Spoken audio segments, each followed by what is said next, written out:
It wasn't the calm quiet of an empty building, but a heavy, stifling stillness that seemed to listen.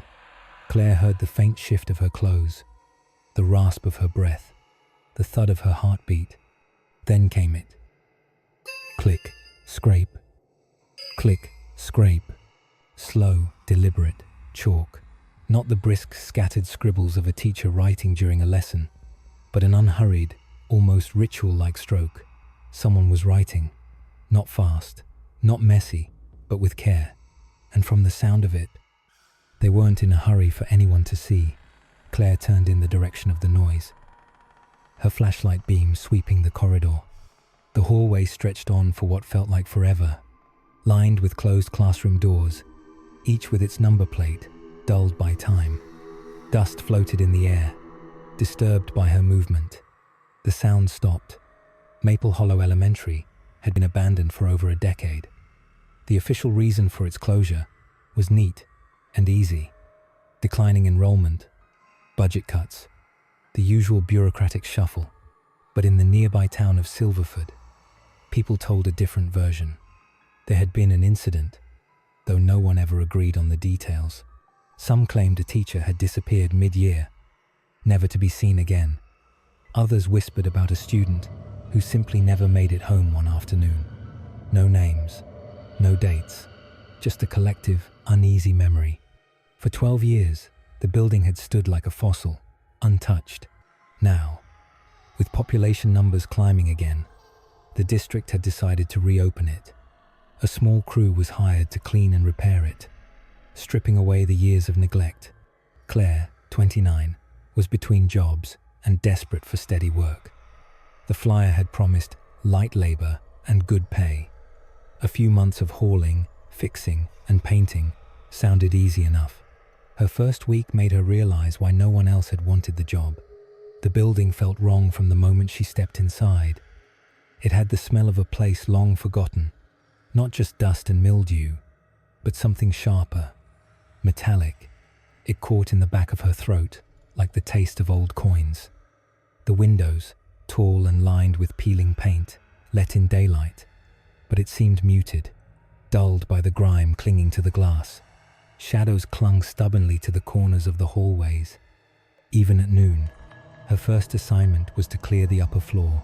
Most of the classrooms were the same. Broken desks stacked haphazardly, chairs with missing legs, filing cabinets rusted shut, and textbooks swollen from years of dampness. The blackboards were all the same, two-layered with a decade of dust, their slate faded to a sickly grey. All, except one. Room 6B's blackboard looked as though it had been cleaned that morning.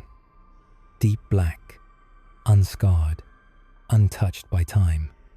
And on it, in neat, looping cursive, someone had written, "Do you remember me?"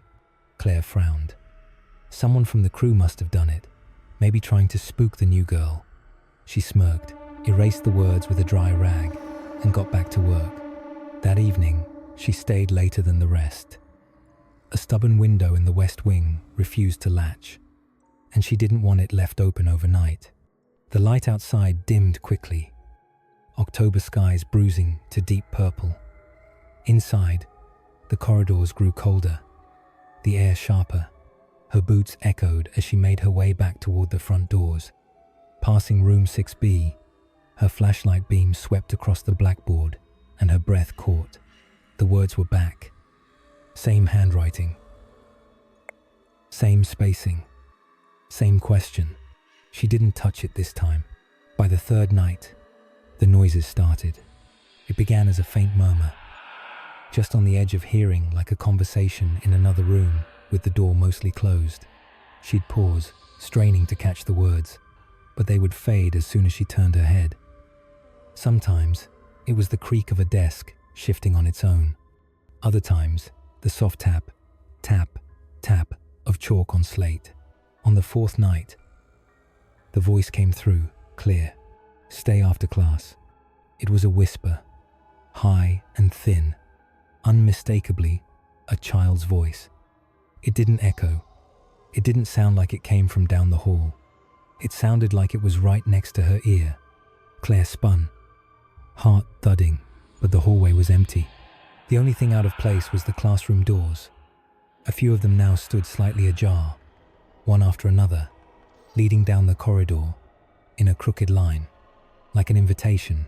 Later that week, while sorting through the library, she found a stack of old yearbooks. Their covers were cracked and curling at the corners, the pages soft with age. Out of idle curiosity, she opened one from 1981, flipping through the black and white class photos. Halfway through, she froze. A little girl, maybe 9 years old, stared from the page. Her hair was in 2 neat braids. She wore a simple dress. Her face was pale and expressionless. Nothing strange at first until Claire saw her again in the 1982 yearbook.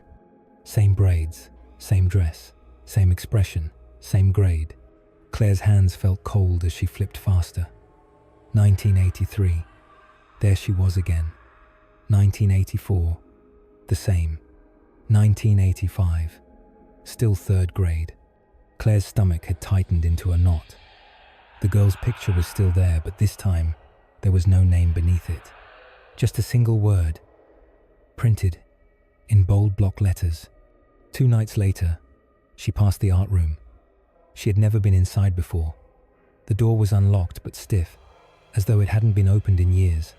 It creaked loudly when she pushed it, and a stale chemical scent rolled out old turpentine and drying paint.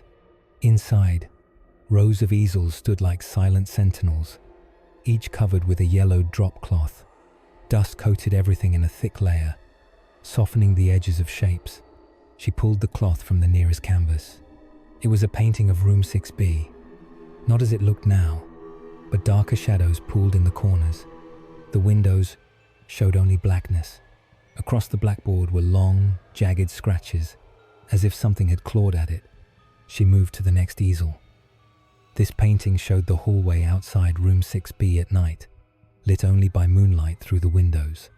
In the far corner of the image, almost hidden in shadow, stood the little girl from the yearbooks. Her braids framed a face that seemed even paler in the painting. Her dark eyes locked directly on the viewer. Claire's breath came faster. She reached for the 3rd cloth and pulled it away. The painting showed her Claire standing in room 6B, turned halfway toward the viewer, her face tense, her flashlight beam cutting through the dark. The paint was still wet. That Friday. She stayed later than usual. The others had left hours ago, their laughter fading into the parking lot as they climbed into their trucks. Claire was fixing another window in the west wing when she realized the sun had gone down.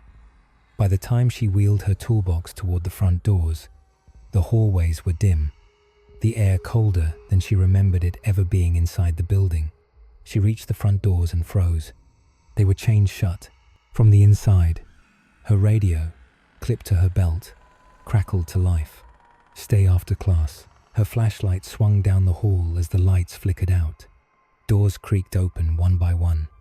Breath misting, she backed into a doorknob, room 6B. Inside, moonlight lit the blackboard. You forgot me. The air froze. Desks scraped into rows, and the door slammed shut. From the back of the room came the sound of footsteps. Small, slow, steady. Claire forced herself to turn. The girl from the yearbook stood there, just as she had in every photo. Same braids, same dress. Her skin was ghostly pale, her eyes so dark it looked as though the ink had bled from her pupils. You didn't come when I called, the girl whispered. Now, you'll stay. The next day, Claire's toolbox was found, but she was gone. In room 6B, the blackboard read, Welcome, Miss Morgan, 3rd grade, beside a new desk, occupied by a smiling girl with braids. Claire was never seen again, though, in the new yearbook.